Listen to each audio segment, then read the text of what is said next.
Hora do quadro Protagonistas, que traz histórias inspiradoras de mulheres que transformam as áreas em que atuam. Hoje eu converso com uma mulher que, ainda jovem, deixou a família em Cuiabá para se tornar uma das maiores executivas do nosso país.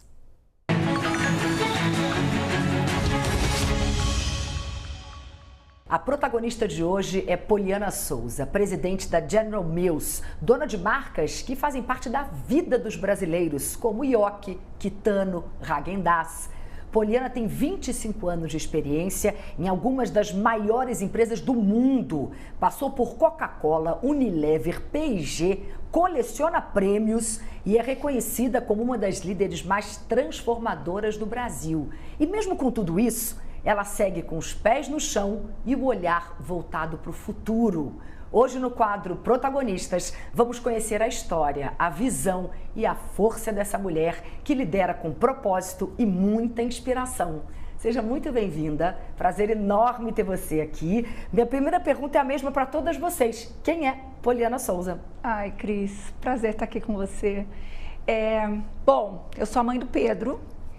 Sou casada com o amor da minha vida, o Pipo, e sou madrasta da Nana. E eu sou filha de um músico e uma dona de casa, que há 33 anos decidiu sair de Cuiabá e conquistar o mundo. Então eu fui atrás de um sonho grande que eu tinha quando eu era adolescente. E tô aqui, de repente apareci aqui. Então minha vida é isso. Eu amo viajar, amo Rio de Janeiro. E sou apaixonada por tudo que tem a ver com mulheres e ajudar outras mulheres a chegarem onde eu cheguei e conseguir alcançar seus sonhos. Então, já que você já trouxe esse assunto de mulheres, quais são os conselhos que você daria para mulheres que olham para você e adorariam um dia chegar num cargo como o seu? Olha, Cris, não tem uma receita de bolo, né? Eu queria que há 25 anos atrás alguém pudesse ter me falado, olha, faça passo A, passo B, que você vai chegar lá. E eu vejo que cada dia eu estou aprendendo uma coisa nova, né, sobre esse mundo e como a gente consegue vencer no mundo corporativo. Mas para mim, se tem uma lição que eu aprendi nesses anos todos, é a importância de ter uma rede de apoio. De ter outras mulheres, outras pessoas que te apoiam, outras pessoas que são aliadas na sua missão, na sua causa. E para mim esse é o grande segredo, é isso que eu falo para todas as meninas que eu mentoro, para as outras mulheres, outras executivas que eu ajudo, que é sobre ter muito claro onde você quer chegar, né? Ter essa visão lá para o futuro. Eu me lembro quando eu estava lá em Cuiabá, eu olhei e falei, puxa, quero ir para os Estados Unidos, quero conquistar o mundo. Eu nunca imaginava que eu ia chegar até aqui, né? Para mim isso aqui é muito além do que eu podia ter sonhado. Mas eu sabia que eu queria mais do que aquilo que eu tinha. Eu sabia que aquilo ali não era suficiente para mim. Então eu tinha muito claro que essa visão de onde eu queria chegar e fui meio que passando de fase, sabe? Assim, eu fui ganhando uma coisa, ganhando outra. Eu falei, fui ganhando segurança e confiança para conseguir avançando. Então, eu falo isso para todas as mulheres que eu mentoro. Tenha a sua visão, tenha claro o seu sonho, mas aí traz pessoas junto com você, porque sozinha a gente não consegue chegar. E como foi essa sua trajetória até chegar onde você está? Eu já falei aqui na abertura, várias empresas pelas quais você passou, empresas que são enormes, Coca-Cola, Unilever, P&G. Agora você está na General Mills, quero saber também qual é o legado que você quer deixar nessa empresa. Mas como foi a sua trajetória? Olha, foi meio, eu diria que não foi muito tradicional, né? Como eu contei, eu saí de Cuiabá nos anos 90 para fazer intercâmbio pelo Rotary. Venho de uma família de classe média que não tinha nenhuma condições de pagar um intercâmbio para mim. Então o Rotary foi uma solução que eu encontrei para poder sair de lá e conquistar o mundo. E eu conto essa história porque mudou minha vida. Porque esse intercâmbio me ajudou a conseguir uma bolsa de estudos para estudar fora. E foi quando eu comecei a trabalhar na P&G, na área de marketing. Então comecei no marketing, passei quase 20 anos na Procter, né? Depois passei pela Coca-Cola no marketing, até assumir uma posição de gerente geral na Unilever, que foi a minha última posição antes de assumir esse cargo que eu estou hoje. Então foi uma trajetória cheia de desafios. Imagina, uma menina chegando nos Estados Unidos falando malemar inglês muito básico. Quantos anos você tinha? A primeira vez que eu fui, eu tinha 17 anos. E fui conseguindo, né, as coisas, fui conseguindo avançar. E não foi nada fácil, né? E no começo, você pensar 25, 26 anos atrás, quando eu comecei, não tinham muitas mulheres, né? Não. Então eu olhava para cima e falava, gente, né, quem que eu quero me espelhar? Era uma meia dúzia de gato pingado que estava ali e não tinha muitas. Então eu tive que tomar muita rasteira, né? Tive que aprender com erros, com acertos e fui conseguindo crescer. Recebi muito feedback ao longo desse tempo. Não, Polly, você é muito dura. Ou não, Polly, você vai ser arrebatadora, você vai, né? Então, meio que desacelera um pouco. Eu falei, puxa, tá bom. Aí eu ia ajustando o meu jeito de ser e de trabalhar. E foi funcionando. E aí consegui, né? E agora estou aqui na General Mills, que para mim está sendo um sonho. Nunca imaginei, né? Estar numa posição que eu estou hoje. E foi totalmente inesperado, Cris. Eu estava, né, depois de 25 anos trabalhando nessas grandes multinacionais, eu falei, puxa, agora estou aqui de boa. E apareceu a General Mills com um desafio enorme de negócio, né, uma oportunidade de fazer com que o Brasil seja um motor de crescimento para essa empresa globalmente. E eu vim realmente para construir esse sonho, né, com esse time que está lá, que é incrível. A cultura da empresa me apaixonou, as pessoas que eu conheci. Então, eu acabei tomando essa decisão de vir para cá e estou há 7 meses, né, nessa posição. E estou muito feliz. E quero, sim, fazer um legado de transformação, né, não só transformação do nosso negócio, porque hoje o Brasil está, né, entre as 5 maiores operações do mundo. Eu ia perguntar isso, qual é o peso do Brasil para a operação global, para o grupo como um todo? Entre os 5 maiores do mundo, mas eu vejo a possibilidade do Brasil se tornar uma das grandes operações da General Mills no mundo. Quando você fala grandes, o quê? 1, 2, 3? Eu queria pelo menos número 2. Esse é meu sonho. Mas tem um espaço para conquistar, mas tem, né, um mercado, um consumidor que quer produtos de qualidade, quer, né, acesso à inovação e à tecnologia que a gente oferece. Então, eu vim para construir esse legado junto com o time que tá aqui e eu sei que a gente está no caminho certo, então estou super feliz. Você trabalha numa empresa que tem marcas muito queridas pelos brasileiros, aí só para citar, Yoki, Kitano. Como é que você enxerga essa memória afetiva na criação de uma marca? Super importante, né? Quando eu cheguei na General Mills, uma das coisas que eu, marqueteira que sou, né, apaixonada por construção de marca, a primeira coisa que eu vi, eu falei, uau, que fácil, já temos quase 100% de awareness. O brasileiro já sabe, né, o que é Kitano, o que é Yoki, precisamos explicar. Já trabalhei com marcas que a gente tinha que explicar se era para comer, para lavar o cabelo, né? Então, olha que coisa boa, né? Já sabemos, todo mundo já sabe o que é. E no caso de Yoki e Kitano, são marcas, né, com histórico na cultura brasileira, né? Yoki é sinônimo de festa junina, né? As categorias que a gente tem a liderança, farofa, palha. A marca Yoki praticamente inventou a farofa pronta, né? Popularizou a pipoca de micro-ondas nos anos 90 no Brasil. Então, tem uma referência nas categorias que o consumidor já automaticamente conecta, né, com alguns eventos da vida. Então, isso é muito bacana, isso é muito, muito legal de ver. E Kitano, que está aqui no Brasil desde os anos 60, uma marca que tem a ver com naturalidade, né? Temperos naturais. Imagina, antes de Kitano, as pessoas compravam temperos a granel. Né? Então não tinha essa praticidade de você comprar a quantidade certa, já no saquinho, já que fecha e abre bonitinho para você ter na sua cozinha. Foi a primeira marca a trazer isso para cá? Primeira marca a fazer com que, né, o consumidor tenha acesso a essa praticidade. Então, realmente tem uma conexão muito grande com o consumidor brasileiro e eu chegar nesse momento da empresa com essas marcas tão fortes, eu acho que já dá uma garantia para a gente, me dá uma confiança que o caminho é muito, a gente está no caminho certo, né, para levar essas marcas para outro patamar e continuar crescendo no Brasil e levando mais e mais produtos de qualidade para o brasileiro. Você está há 7 meses na General Mills, já teve alguma decisão sua que teve um impacto muito forte nos negócios, nas pessoas dentro da empresa? Olha, eu acho que tiveram algumas. Eu poderia citar aqui uma que para mim está sendo super inspirador, que é uma mudança cultural que a gente está fazendo dentro da empresa, né? Obviamente eu cheguei com um negócio que estava numa situação desafiadora, né? Muitos desafios, a gente, né, passou por alguns períodos pós-pandemia com certa dificuldade, e agora a gente está, né, o consumo está vindo, share está crescendo, né, a gente está vendo que o negócio está indo numa direção correta, mas para levar a gente aonde a gente precisa ir, que, né, o que trouxe a gente até aqui não é o que vai levar a gente até onde a gente quer chegar, a gente precisa de uma transformação cultural, né? E tem algumas coisas que eu sinto que já estão acontecendo. Por exemplo? Desafiar o status quo. Então a gente tem falado muito sobre, puxa, tá bom, era assim, ou sempre foi assim, ou a gente sempre fez desse jeito. E de repente as pessoas estão, não, a gente sempre fez assim, mas agora a gente vai fazer diferente. Então eu sinto que a cultura da empresa está se transformando para, tá bom, o que a gente pode fazer diferente, né? Como a gente pode tomar decisão mais rápido?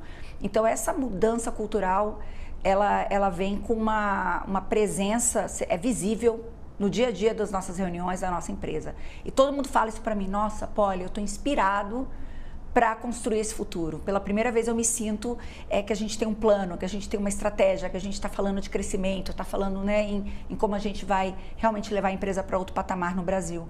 Então as pessoas estão inspiradas pela essa visão e com essa visão elas estão se transformando, né, a maneira de trabalhar e como elas vêm todo dia para o trabalho. E com isso, o que acontece? Deve ser demais ouvir isso, né? Não, porque tá todo mundo, né? Tá todo mundo no barco. E com isso, eu acabei de ter uma reunião na semana passada com o nosso CEO global, que a gente apresentou as nossas estratégias, né? As nossas prioridades para o ano que vem, que começa em junho pra gente, Sim. Nosso ano fiscal. E assim, foi incrível. Ele falou, puxa, Polly, pela primeira vez em muitos anos, eu tô vendo, né, que o Brasil tem um plano claro, simples. Ele falou, é tão simples que eu me pergunto, por que a gente nunca fez isso? Né? Ele fez esse comentário. Eu falei, uau, então é bom, é simples, incrível. Quer dizer que é bom, porque para mim tem que ser simples. Lógico. Complicado ninguém entende, ninguém faz. Sim. Então é um plano simples e a organização vem junto.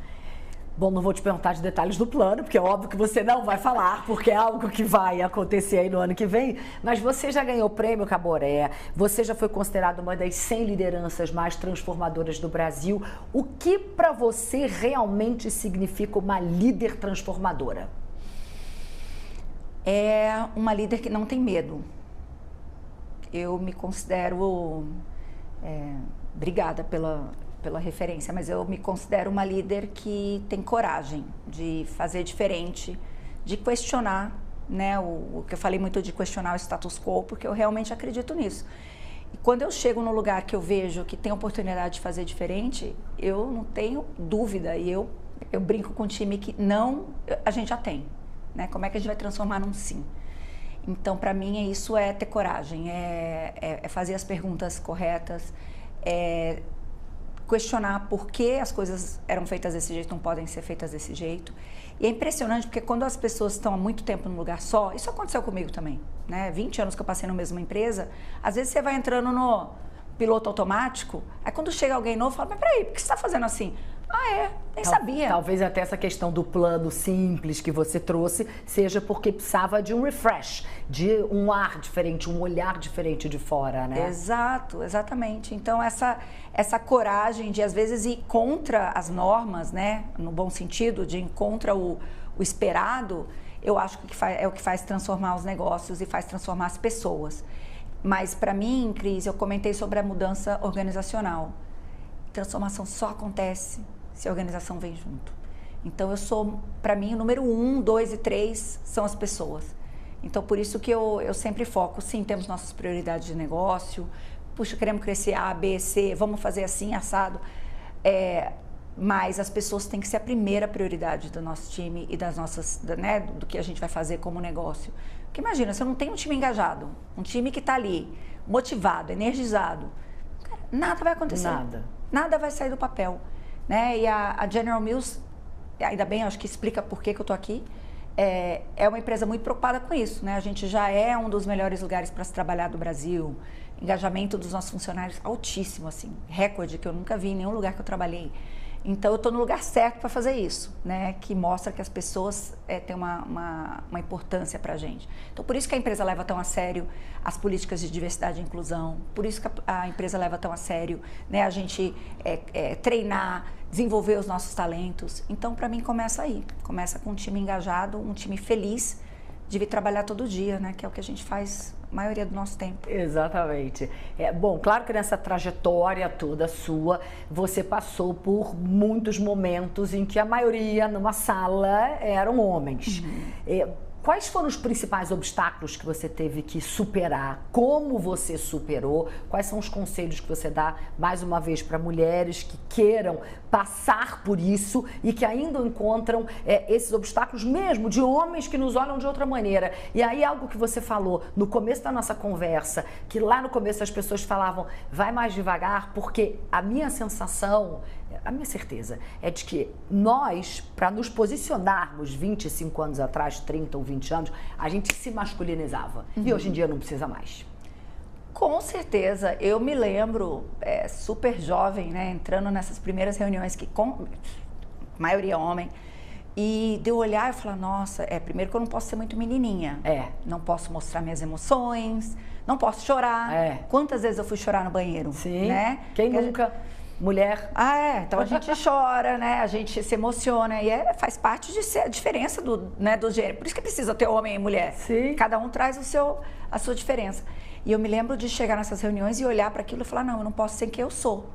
Eu tenho que ser, né? Botar um personagem. Botar o terninho, botar uma máscara. Se eu tô com um problema em casa ou um problema familiar, eu não posso demonstrar, eu tenho que chegar aqui, eu sou a profissional, poliana, nanana, máscara. E ao longo dos anos, eu fui aprendendo que não precisava. Eu fui aprendendo que não, eu posso ser quem eu sou. Então, quando eu virei essa ficha caiu para mim, eu percebi que eu poderia ser bem-sucedida e conseguir o que eu queria sendo quem eu sou. Mas demorou, Cris. Eu confesso que eu fiquei assim, acho que os primeiros 10 anos... Acho que foi a maternidade, foi um shift, assim, para mim. Virar mãe. Uma mudança. Nossa, eu acho que quando eu me tornei mãe, eu falei, peraí, o que é importante na minha vida, né? Óbvio, eu amo minha carreira, eu amo trabalhar, né? Quando eu me tornei mãe, eu lembro quando eu voltei da licença maternidade, eu falei, né? Meu filho cresceu, eu comecei a... Ele chorava quando eu ia trabalhar, né? Eu falava assim, não, filho, mamãe vai trabalhar porque mamãe ama o que ela faz. Né? Eu lembro que tinha algumas mães que falavam assim, não, eu vou trabalhar porque eu preciso, porque eu tenho... Não, eu amo. Porque a mamãe vai poder comprar mais coisa pra você. Eu vou trabalhar porque eu amo o que eu faço. Então, eu percebi com a maternidade e foi exatamente... Olha, eu falei 10 anos de carreira, meio que aí, né, dando um murro em ponta de faca. Aí, quando eu vi que eu virei mãe e as prioridades se realinharam, eu falei, peraí, eu não preciso usar essa máscara. Eu sou a Poliana, mãe do Pedro. Essa é a minha prioridade número 1. Eu não vou nessa reunião porque eu preciso ir levar o meu filho ao médico. Prioridade é estar na apresentação da escola dele. Eu vou sim usar meu vestido, meu salto alto, minha maquiagem, vou falar que nem mulher, eu vou chorar. E quando eu tomei essa decisão, parece que foi um clique na minha carreira. A carreira começou a desandar. A desandar não, a subir. Disparou. A disparar, isso que eu quis dizer. Disparou. Impressionante. Aí as promoções começaram a vir. Era o que eu queria dizer. Deslanchar é a palavra. As promoções começaram a aparecer, eu comecei a ser reconhecida, as pessoas começaram a valorizar quem eu era. Eu comecei a falar as coisas que eu falei, eu sou assim mesmo, eu falo alto, eu falo palavrão, eu sou muito informal, eu não sou uma líder distante, eu tô aqui, você tá ali, né? Chamo para minha casa, as pessoas que reportam para mim, ou reportaram para mim, quem estiver assistindo vai saber disso. Eu viro amiga, porque é uma relação tão próxima, né? E eu chamo para vir na minha casa mesmo, traz o marido, traz a esposa. Então, eu comecei a agir dessa maneira que, no final das contas, sou eu, a Poliana de Cuiabá, né? A filha do Beto e da Mercedes. Sou eu, né? Cresci escutando música, né? Cresci numa família super simples, numa casa super simples. Por que eu vou ser outra pessoa? É isso aí. Então, para mim, isso mudou a minha vida e mudou a minha carreira para melhor, né? Que eu acho que eu cheguei aqui por causa disso. Com certeza absoluta. E para a gente encerrar, esse quadro se chama Protagonistas. O que significa para você ser a protagonista da sua própria história? Bom, eu estou parecendo um samba de uma nota só, mas é o famoso do desafiar o status quo. Eu acho que ser protagonista é você não aceitar que existe missão impossível, né? Que tudo dá para fazer. Óbvio, vai demorar um pouquinho mais, pode ter que, né? A gente tem que investir um pouco mais, tem alguns riscos, tem algumas... se eu fosse aceitar o status quo da minha vida, né? Em 1992, lá em Cuiabá, não sei onde eu estaria hoje. Teria sido muito mais fácil, né? Eu poderia ter feito a minha faculdade lá, né, ter me formado, né, porque eu fui a primeira da família a me formar. Né, a primeira a fazer faculdade. Primeira a fazer faculdade. Então, para os meus pais, eu fazer a faculdade lá em Cuiabá teria sido já um sonho. Né? Eles já estariam super orgulhosos de mim.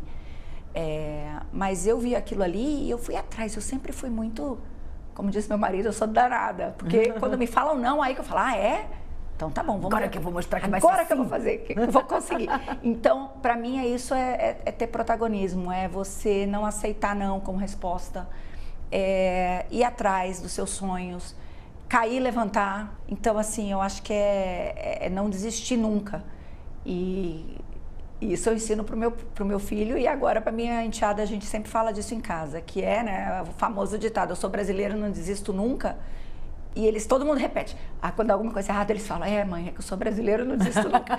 Porque não dá para desistir. Imagina se a gente for desistir. Não dá para desistir. Não dá. Não. Então, eu não desisto. Fica a dica aí. É assim. Polly, muito obrigada. Obrigada, querida. Com você. Obrigada mesmo. Eu também amei. Amei. Obrigada, de verdade. Foi incrível.